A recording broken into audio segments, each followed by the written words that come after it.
ஐந்து கரத்தனை ஆனை முகத்தனை இந்தின் இளம்பிறை போலும் எய்ச்சனை நந்தி மகந்தனை ஞான கொழுந்தனை புந்தியில் வைத்தடி போற்றுகின்றேனே. நாளின் செய்யும் மனிதானின் செய்யும் என நாடி வந்த கோளின் செய்யும் கொடுங்கூற்று என் செய்யும் குமரேசர் தாளம் சிலம்பும் சதங்கையும் தண்டையும் சண்முகமும் தோலும் கடம்பும் எனக்கு முன்னே வந்து தோன்றிடினே. சர்வமங்கல மங்கல்யே சிவ சர்வர்த்த சாதிகே சரண்யே திரியம்பிரிகே கௌரி நாராயணி நமோஸ்துதே. ஞானம் நந்தவனம் தேவம் நிர்மலம் ஸ்படிகாக்கிருதிம் மதாரம் சர்வ வித்யா நாமய கிரீவம் உபாஸ்மகே. வணக்கம். சனி பகவான் ஒரு ஜாதகத்தில் எப்படி இருக்க வேண்டும், எந்த நிலைமையிலே இருந்தால் அந்த சனி பகவான் அந்த ஜாதகனுக்கு எப்படிப்பட்ட பலன்கள் கொடுப்பார்? சனி பகவான் என்றாலே தொழில்காரகன். ஒருவர் வேலை சம்பந்தமான விஷயத்திலே ஒரு நிலையான வேலை இல்லாமல் பாதி வயசுக்கு மேலே ஆனாலும் வேலையை தேடிக்கொண்டே இருப்பார்கள். அவருடைய ஜாதகங்களை ஆராய்ந்தோமானால் சனி பகவான் அவருடைய ஜனனகால ஜாதகத்திலே நல்ல நிலைமையில் இல்லாமல் இருந்திருப்பார் அப்படின்னு நம்ம சொல்லலாம். ஏன்னா சனியினுடைய காரகமே அதுதான். ஒரு ஜாதகத்தில் அவர் நல்ல நிலைமையில் இருந்தால் மட்டுமே அவருக்கு யோகமான வேலை சம்பந்தப்பட்ட விஷயத்தில் அவர் நல்ல நிலைமையில் இருப்பார் அப்படின்னு சொல்லி நாம் புரிஞ்சுக்கலாம், தெரிந்து கொள்ளலாம்.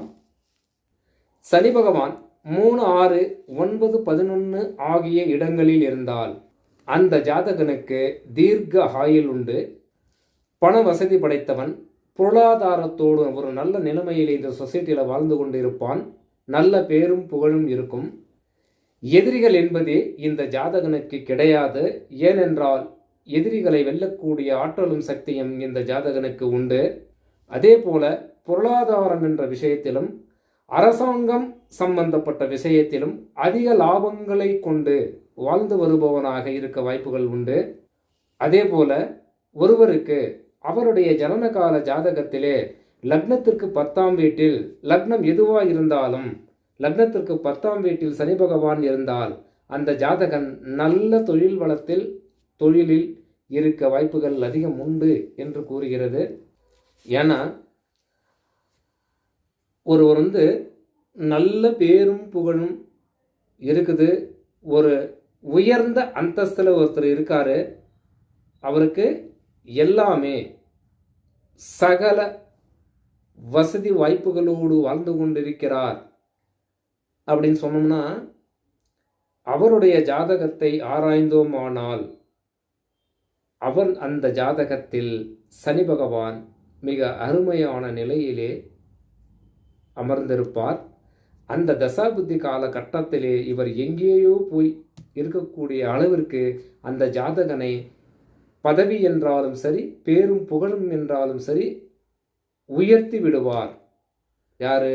சனி பகவான் உயர்த்தி விடுவார் அப்படின்னு சொல்லுது.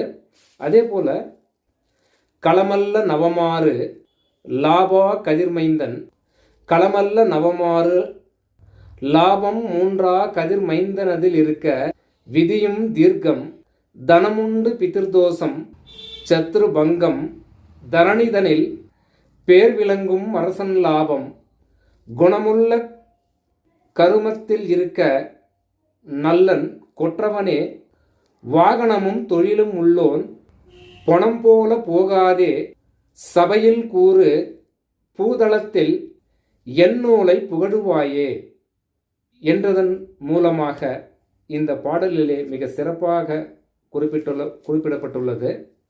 சனி 11இல் குரு பகவான் 7ல் இருக்கணும், ராகு பகவான் 4ல் இருக்க வேண்டும், செவ்வாய் 6ல் இருக்கணும், சூரியன் 3ல் இருக்கணும்.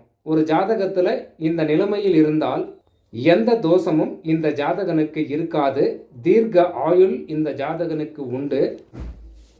ஒரு சில நூல்கள் என்ன சொல்லுகிறது அப்படின்னா 11ஆம் இடத்துல சனி இருந்தால், இப்போ பொதுவாக என்ன சொல்கிறோம், சனி இருந்தால் சுபன்னு சொல்கிறோம் லாபஸ்தானத்தில். ஆனால் ஸ்திர லக்னத்திற்கு அது பாதகாதிபதியாவதால் அந்த தசா புத்தி காலத்தில் அது சுபத்தன்மை பெறுமா? ஒரு கேள்வி வந்துருச்சுங்க. 11ஆம் இடம் லாபஸ்தானம் ஒரு ஜாதகனுக்கு, அதில் சனி இருக்குது. அப்போது எல்லோருக்கும் இது பொருந்துமா? ஸ்திர ராசிகளுக்கு இது பொருந்தாது. ஏன்னா நல்லது சொல்லும்போது கூடவே ஒரு கெடுபலனும், இது எப்படி சாத்தியமா, ஏன், எதுக்கு, இது சரியா அப்படின்ற கேள்வி கூடவே வந்துடும். அதனால சொல்கிறேன்.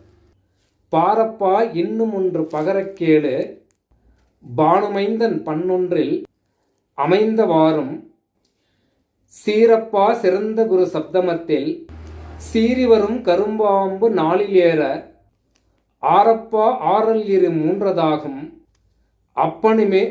அப்பனே அறுக்கனுமே மூன்றில் போக, வீரப்பா விலகுமடா தோஷம் தோஷம், விதியுண்டு ஜென்மனுக்கே விளம்பக்கேளே என்ற முறையிலே இந்த பாடல் மிக அருமையாக கூறியிருக்கிறது.